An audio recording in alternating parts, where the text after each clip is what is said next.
Orang kaya dan Lazarus. Kisah orang kaya dan Lazarus adalah perumpamaan yang diberikan oleh Yesus dalam Injil Lukas pasal 16 ayatnya yang ke-19 hingga ayatnya ke-31. Perumpamaan ini mengajarkan tentang pentingnya pilihan hidup dan akibatnya di akhirat.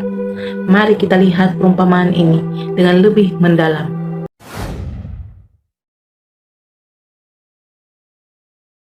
Seorang lelaki kaya yang hidup mewah dan berlimpah harta, mengenakan pakaian mewah dan bersantap mewah setiap hari. Lazarus, seorang pria miskin yang menderita, kelaparan dan sakit, ditempatkan di depan pintu gerbang orang kaya. Menderita kelaparan dan sakit, hanya mendapatkan sedikit sisa makanan dari orang kaya. Orang kaya meninggal dan dikebumikan. Tidak disebutkan reaksi masyarakat tentang kematiannya. Lazarus meninggal dan dibawa oleh malaikat ke pelukan Abraham di surga. Orang kaya di dalam Hades, atau tempat penahanan sementara bagi jiwa yang tidak benar. Orang kaya menderita siksaan. Dia merindukan air untuk menghilangkan dahaganya dan meminta agar Lazarus untuk datang dan mendinginkan lidahnya. Lazarus menikmati kenikmatan di dekat Abraham di surga. Orang kaya meminta Abraham untuk mengirim Lazarus ke dunia untuk memperingatkan saudara-saudaranya yang masih hidup agar mereka tidak mengalami nasibnya. Abraham menolak permintaan ini mengingat mereka telah memiliki Taurat atau kitab suci dan para nabi sebagai pedoman hidup.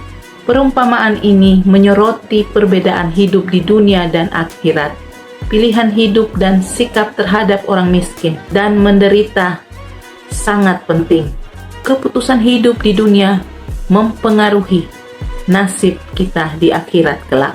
Tidak ada kesempatan kedua setelah kematian untuk mengubah nasib roh manusia. Kita harus peduli terhadap orang lain, terutama mereka yang menderita. Kehidupan yang saleh dan kasih terhadap sesama merupakan hal yang penting dalam pandangan Tuhan. Kehidupan yang dipenuhi kekayaan dan kenikmatan materi tidak selalu mencerminkan kesuksesan di mata Tuhan.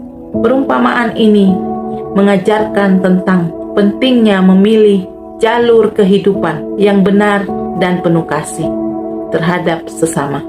Ini juga mengingatkan kepada kita tentang akibat-akibat kepentingan kita di dunia ini dan di akhirat kelak. Perumpamaan ini menunjukkan pertentangan antara hidup yang terfokus pada kekayaan dan materi dengan hidup yang memiliki pandangan roh